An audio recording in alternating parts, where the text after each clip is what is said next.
الحمد لله وكفى وسلام على حبيبه المصطفى أما بعد فأعوذ بالله من الشيطان الرجيم بسم الله الرحمن الرحيم ومن أظلم ممن منع مساجد الله أن يذكر فيها اسمه وسعى في خرابها صدق الله مولانا العظيم۔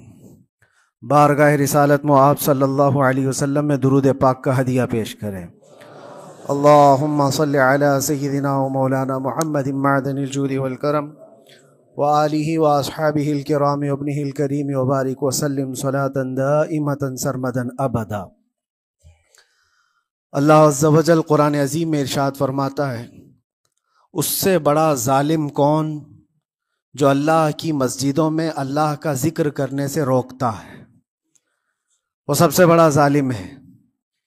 ومن اظلم ممن منع مساجد اللہ، اللہ کی مسجدیں، اللہ کا گھر اس کے ذکر پاک کے لیے ہوتی ہیں، اس کی عبادت کے لیے ہوتی ہیں، اور جو اللہ تبارک و تعالیٰ کے ذکر سے اور اس کی عبادت سے روکے، اللہ قرآن میں فرماتا ہے وہ سب سے بڑا ظالم ہے۔ میرے عزیزو، تاریخ اگر دیکھتے ہیں ہم تو ہر زمانے میں معرکہ حق و باطل ہوتا رہا ہے۔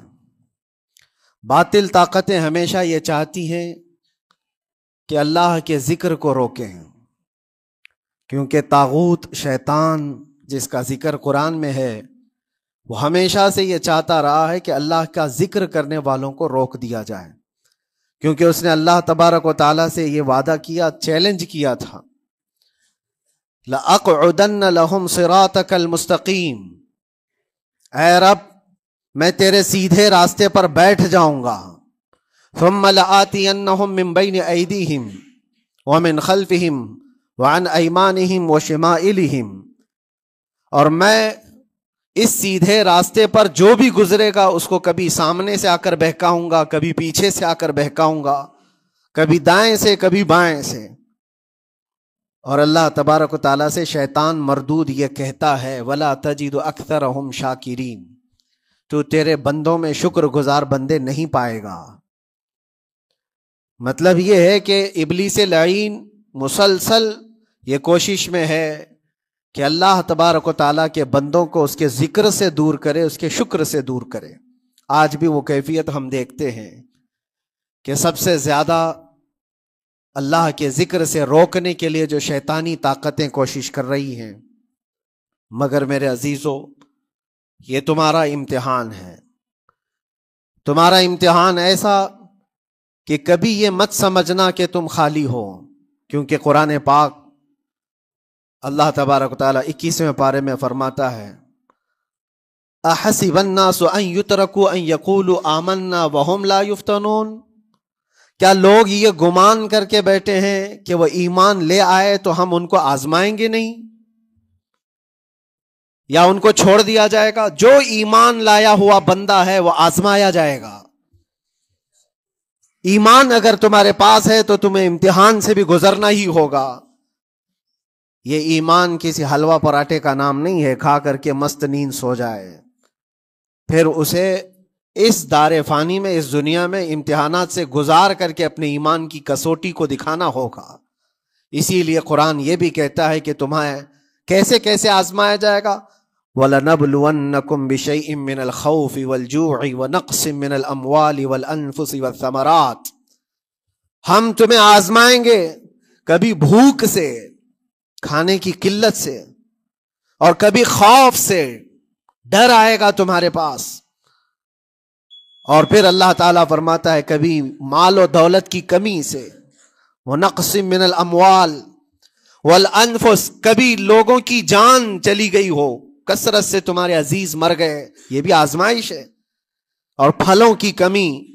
اللہ تعالیٰ فرماتا ہے یہ 5 چیزیں ہیں جو تمہاری زندگی میں آئیں گی اور تمہیں آزمایا جائے گا، اور ان کمیوں کے وقت تمہارا ایمان دیکھا جائے گا، تم کیا کہتے ہو۔ اور اللہ تعالیٰ فرماتا ہے جب کبھی تمہیں بھوک سے آزمایا جائے، خوف سے، ڈر سے آزمایا جائے، اور مال کی کمی سے آزمایا جائے، امتحان لیا جائے، تو اس وقت جو بندہ یہ کہتا ہے، اللہ فرماتا ہے انا للہ و انا الیہ راجعون۔ اللہ تعالیٰ فرماتا ہے ان لوگوں کو یہ بشارت ہے، ان صبر کرنے والوں کو یہ بشارت ہے کہ جب ان پر مصیبت آتی ہے تو یہ کہتے ہیں ہم اللہ ہی کے ہیں اور اللہ ہی کی طرف لوٹنے والے ہیں۔ یہ مصیبت کے وقت یہ جو 5 چیزوں سے آزمایا گیا ہے، ان آزمائش کے دور پر جو بندہ اللہ تبارک و تعالیٰ کی اس عطا پر راضی رہتا ہے وہ صبر کے ساتھ نکل گیا ہے۔ آج کے دور میں بھی میرے عزیزو بے شمار جانیں ہماری درمیان سے جا رہی ہیں۔ آپ کو اندازہ ہے موت اتنی عام ہو گئی ہے، اتنی عام ہو گئی ہے کہ اب لوگوں کو موت پر کوئی افسوس بھی نہیں ہوتا۔ ہر دن خبریں موت کی سرخیاں چھاپتی ہیں۔ 100-200 کی موت کوئی معنی نہیں رکھتی۔ آج فلسطین کے نہتے بچوں میں تقریباً 45,000 لوگ سال بھر میں مر گئے۔ 45,000 کوئی تعداد ہوتی ہے کہ نہیں ہوتی؟ اتنی بڑی جانوں کا جو نقصان ہے یہ آزمائش ہے، اور یہ جانوں کے ذریعے سے آزمائش تھی۔ مال کی کمی کی آزمائش تو ایسی ہے، ملک شام، یمن، بہت سارے ایسے ٹوٹے پھوٹے علاقے، عراق، جہاں پر لوگ کھانا اور دوائیوں سے جوجھ رہے ہیں اس طرح سے کہ وہ گھاس کھانے پر مجبور ہیں۔ بہت سارے ایسے علاقے جہاں پر چھوٹے بچے پھینکے ہوئے کچرے میں سے دانے چن کر کے کھا لیا کرتے ہیں۔ وہ اپنے پیٹ کی اس آگ کو بجھانے کے لیے دانے دانے کے لیے ترس رہے ہیں۔ یہ بھوک کی آزمائش ہے، مال کی کمی کی آزمائش ہے، جانوں کی آزمائش ہے۔ عزیزان گرامی وقار، اور پھر خوف کے ذریعے سے جو آزمائش ہے وہ ہم دیکھ رہے ہیں آج۔ خوف ظالموں کے ذریعے سے تم پر مسلط کیا جائے گا۔ ہر آدمی ڈرا سہما ہوا، ہر آدمی اپنے اندر ایک ڈر لیے بیٹھا ہے کہ نکلوں گا تو کیا ہو جائے گا۔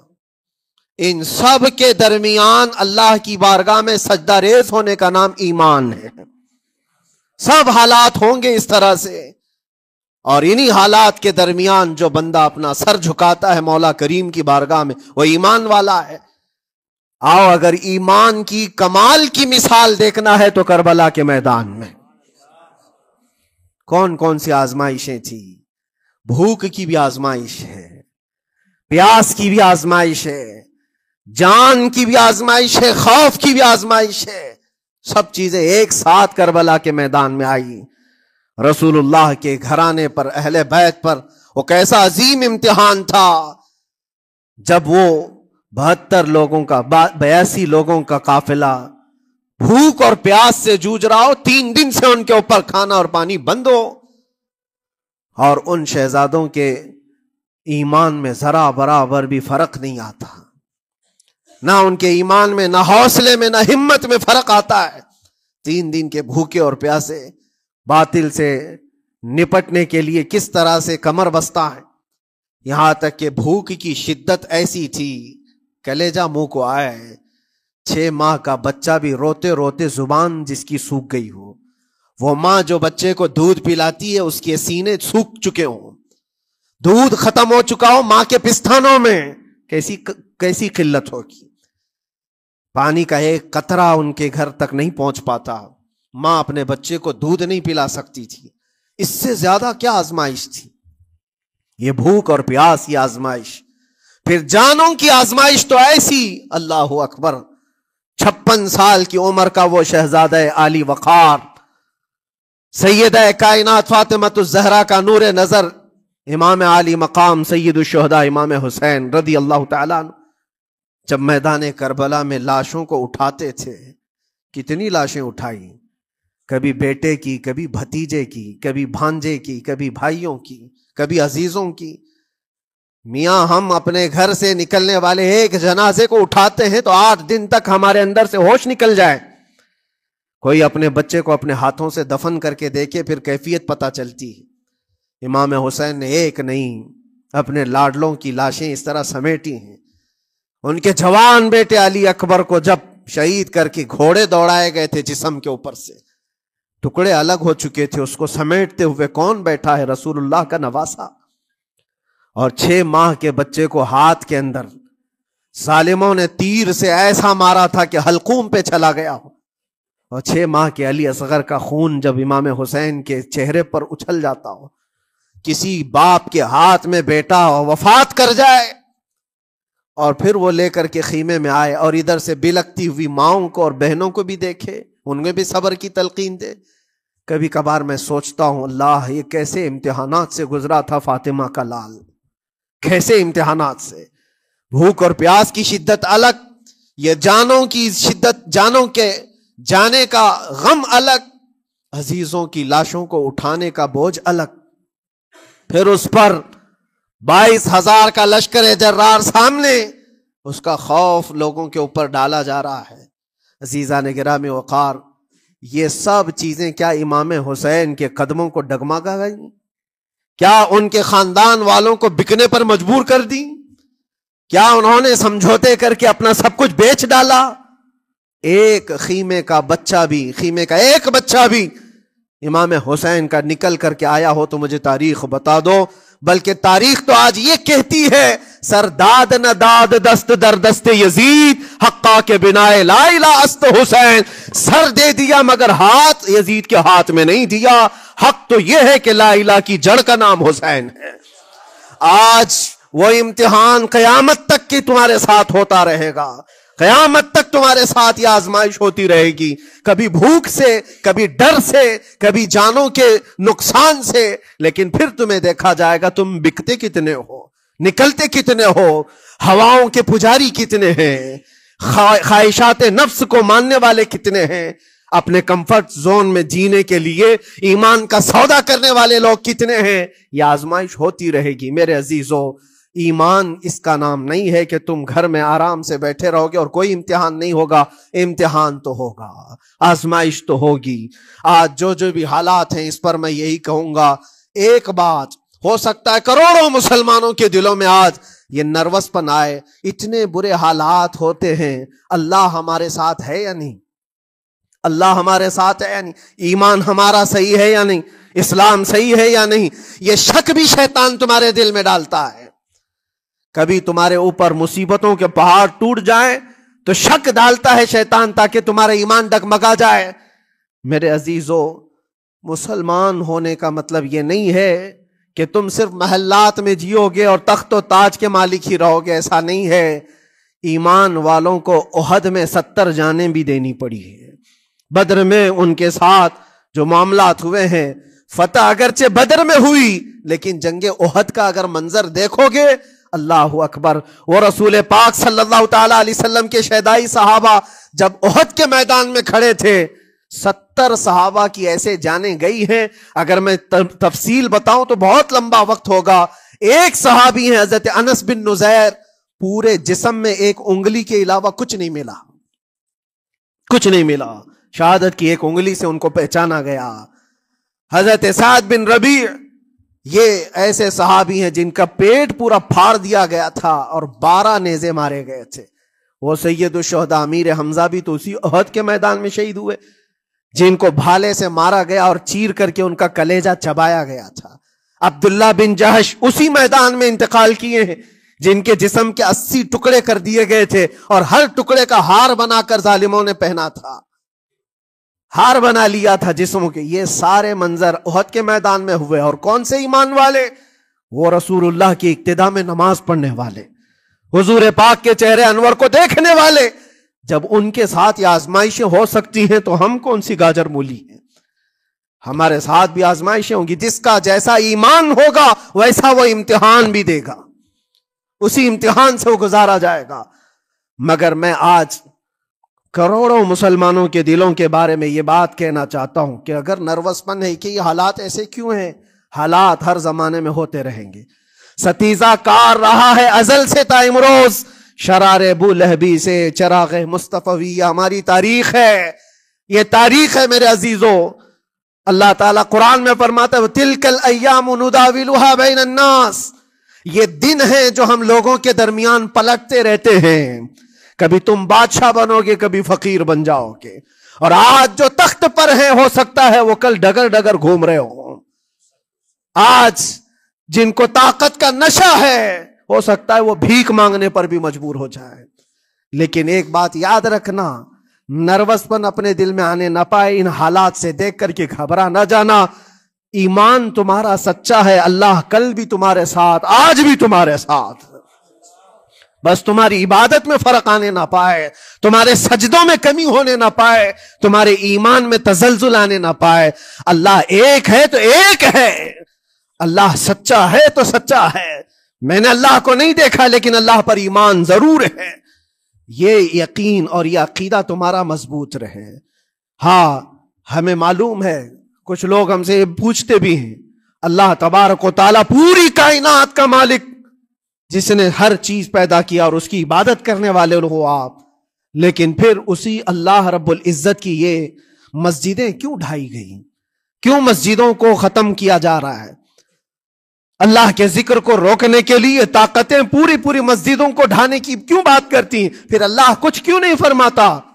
میرے عزیزو، یہ کائنات ہے جس کو اللہ نے اسباب پر بنا کر بھیجا ہے اور تمہیں عمل کے لیے بھیجا گیا ہے. تمہارا عمل دیکھنا ہے، تم کتنے پابند ہو، تم کتنے اپنی حفاظت کرتے ہو، تمہارے ایمان کی، تمہاری عبادتوں کی، تمہاری مسجدوں کی.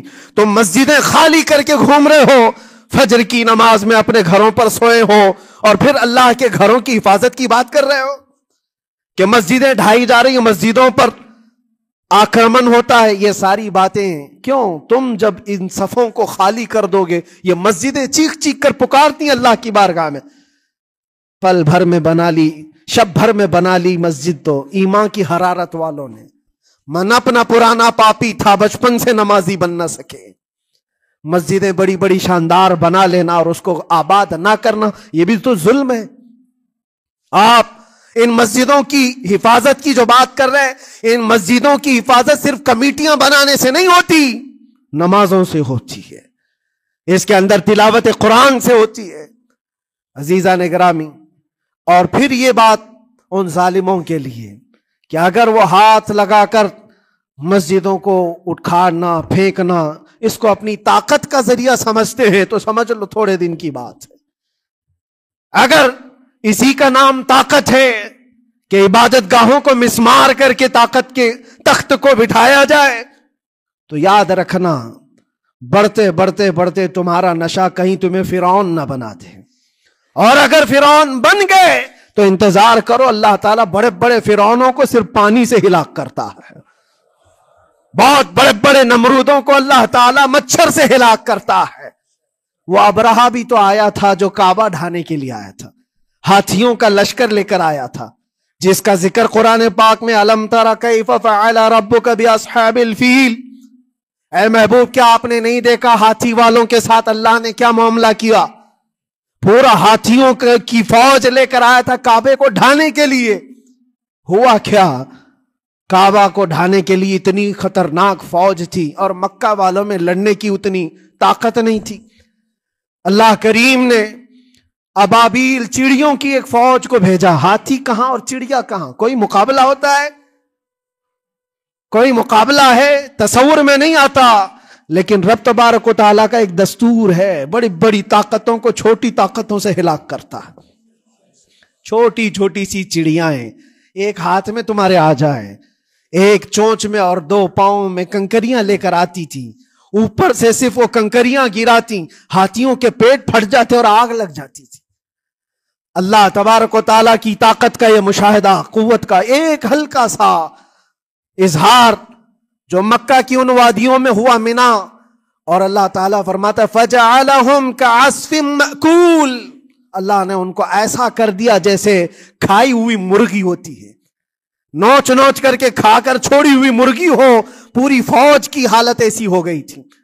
کعبہ مکرمہ کو ڈھانے کے لیے آئے، تب اللہ تبارک و تعالی ظالموں کو کس طرح سے نیست و نابود فرمایا. ہمیں یقین ہے میرے عزیزوں، اللہ تبارک و تعالی وہ ابابیل بھیجنے والا مولا آج بھی زندہ اور ہمیشہ زندہ رہے گا. وہ حی اور قیوم ہے، ہمیشہ سے زندہ ہے اور ہمیشہ زندہ رہے گا. لیکن تمہارا امتحان ہوتا رہے گا، تمہارا امتحان ہوتا رہے گا. اللہ کے نبی صلی اللہ تعالی علیہ وسلم کے لیے مدد آئی ہے تو اس کا مطلب یہ نہیں ہے کہ وہ صرف بیٹھ کر کے مدینے میں دعائیں کرتے تھے؟ نہیں، عمل کے میدان میں اترے بھی ہیں۔ صحابہ نے بھوک اور پیاس برداشت کی ہے، کتنے کتنے دنوں تک وہ ایک کھجور پر پورا دن گزارتے تھے۔ پیوند لگے کپڑے۔ حضرت ابو ہریرہ فرماتے ہیں ہم تو ایک جنگ سے ایسے واپس آئے تھے کہ ہمارے پاؤں کے پورے ناخن اکھڑ گئے تھے، پاؤں کے ناخن اکھڑ گئے۔ خندق کے میدان میں خود نبی پاک صلی اللہ علیہ وسلم اپنے ہاتھوں سے خندق کھودتے رہے، اور پیٹ پر پتھر باندھنا، یہ سب مشقتیں، سٹرگل کیا ہے۔ پھر اللہ سے یہ دعا کیا مولا تو اپنی مدد بھیج دے، تو اپنے رحم و کرم کی بارشیں برسا، اور ہم یہاں مست کھا پی کر کے پھر دعا کرتے ہیں مدد آ جائے۔ تو ہم نے محنت کون سی کی، کون سی مشقت کی؟ میرے عزیزو، اگر محنت و مشقت میدان میں اتر کر کرنے کا موقع نہیں ہے تو عبادتیں تو کرو اپنی پوری، اپنی نمازیں تو کمپلیٹ کر لو، اور اللہ کو راضی کرو۔ اپنے گناہوں سے اگر وہ غضبناک ہے تو توبہ کرو۔ اور جاتے جاتے یہ بات بھی میں عرض کروں گا کہ آج جن لوگوں کو ایسا لگتا ہے کہ یہ کھیل تماشا ہے، ایک بات یاد رکھنا، کسی مسجد کے ختم ہو جانے سے یا مومن کے کسی کے ہار جانے سے ایمان کبھی ہارتا نہیں ہے، ایمان ہمیشہ جیتتا ہے۔ تھوڑی دیر کی تکلیف تو مومن کو ہو سکتی ہے، لیکن اس کے ساتھ ایمان ہے تو ہمیشہ سر بلند ہے۔ اس سے بڑی کوئی کامیابی کیا ہے؟ ہم نے دیکھا ہے کربلا کی تاریخ میں جیتا کون ہے؟ دنیا کی نظر میں، اس وقت کی میڈیا کی نظر میں، اس وقت کے جو کتے ہوں گے ان کی نظر میں یزید جیتا ہوگا، لیکن قیامت تک ہر مومن کہتا ہے بادشاہ است حسین، بادشاہ است حسین۔ ایمان کی جیت ہمیشہ ہے، اگرچہ وہ ٹکڑوں میں بدل جائے، اگرچہ وہ 1000 ٹکڑوں میں ہو جائے۔ آج بھی پھریرا لہرا رہا ہے تو حسین اعظم کا لہرا رہا ہے۔ اسی لیے یاد رکھو، صرف تخت پہ چڑھ کر بیٹھنے کا نام جیت نہیں ہے۔ ابھی الیکشن بھی گزرا، کچھ لوگ نروس ہوں گے کہ ہم ہار گئے۔ اگر وہ ایمان والے ہیں، سچے ایمان والے ہیں، تو انہیں یاد رکھنا چاہیے جیت اور ہار صرف تخت حاصل کرنے کا نام نہیں ہے، دلوں پر حکومت کرنے کا نام جیت ہے۔ اور آج 800 سال گزر گئے، ہند الولی سلطان الاولیاء غریب نواز کی حکومت ہم سب پر قائم ہے۔ کس بات کی حکومت ہے یہ دلوں کی حکومت ہے۔ اور وہاں جو ہاتھ لگانے کی کوشش کر رہا ہے وہ اپنے ہاتھوں کو بچا لے، آگ تمہارا انتظار کر رہی ہے، آگ تمہارا انتظار کر رہی ہے۔ اس لیے کہ اللہ فرماتا من عادی لی ولیا فقد آذنتہ بالحرب، جس نے میرے ولی سے دشمنی کی میں اس کو اپنے ساتھ جنگ کا اعلان کرتا ہوں۔ آؤ رب تعالیٰ سے جنگ کرنے کے لیے تیار ہو؟ اللہ کے ولی سے مقابلہ کرنا چاہتے ہو؟ اللہ کے ولی کو چھونا چاہتے ہو؟ رب تعالیٰ فرماتا ہے جو اللہ کے ولی سے دشمنی کرتا ہے اسے میں اپنے ساتھ جنگ کا اعلان کرتا ہوں۔ ہے کسی کی ہمت و طاقت اللہ سے جنگ کرنے کی؟ تو جو یہ چاہتے ہیں کیڑے مکوڑوں کی موت مرو گے، اس سے بھی خطرناک ذلیل ہو کر مر جاؤ گے۔ اجمیر معلیٰ یہ صرف اور صرف ایک دھرتی کا نام نہیں ہے، اللہ کے ولی کی آباد کی ہوئی مقدس زمین ہے۔ اور ہم سنیوں کی آستھا ایسے ہے، امام اہل سنت فاضل بریلوی اعلیٰ حضرت فرماتے ہیں دنیا بھر میں جہاں دعائیں قبول ہوتی ہیں ان جگہوں میں سے ایک جگہ کا نام اجمیر معلیٰ ہے، جہاں اللہ تعالیٰ دعائیں قبول فرماتا ہے۔ ہم اپنی آستھا ہی نہیں رکھتے میرے عزیزو، اپنی جان بھی حاضر ہے غریب نواز کے قدموں کے لیے۔ اس لیے میں کہنا چاہتا ہوں سرکار غریب نواز رضی اللہ تعالیٰ عنہ کے رکشک، یہ لوگ اگر یہ سمجھتے ہیں کہ مسلمان بکھر گئے ہیں، ٹوٹے ہیں، بکھرے ہیں، ان کے پاس کوئی طاقت نہیں، کوئی سیاست نہیں، اور ہم جس کو چاہیں آکرمن کر کے ختم کر دیں، ہو سکتا ہے ہم سب کو مار ڈالو تمہاری طاقت کے ذریعے، لیکن وہ غریب نواز ہے۔ اپنے باپ داداؤں کی تاریخ یاد رکھنا، پوچھنا، جو غریب نواز کو اٹھانے کی کوشش کیا اٹھ گئے ہیں، اور وہ دھرتی پہ آج بھی آباد ہے۔ انشاءاللہ قیامت تک اجمیر معلیٰ چمکتا رہے گا۔ سرکار غریب نواز رضی اللہ تعالیٰ عنہ کے آستانے سے جو فیض بٹتا ہے، اپنے اور غیر سب وہاں سے فائدہ اٹھاتے ہیں، سب لوگوں کو برابر فائدہ اٹھایا جاتا ہے۔ اسی لیے میرے عزیزو، یہ آزمائشوں کے دور میں میری صرف ایک ہی گزارش ہے، اپنا ایمان مضبوط کرو، اپنا ایمان مضبوط کرو۔ جیسی بھی مصیبتیں آئیں، طاقتیں آئیں، تمہارا سجدے سے سر دور نہ ہونے پائے، اللہ سے غفلت ہونے نہ پائے، تمہارے ذکر و اذکار میں کمی ہونے نہ پائے، مسجدوں سے دور بھاگنے کی کوشش نہ کرو، واپس آ جاؤ، اللہ کی رحمت قریب ہے۔ قرآن میں اللہ فرماتا ہے الا ان نصر اللہ قریب، آگاہ ہو جاؤ، بے شک اللہ کی مدد بہت قریب ہے۔ وآخر دعوانا الحمدللہ رب العالمین۔ السلام۔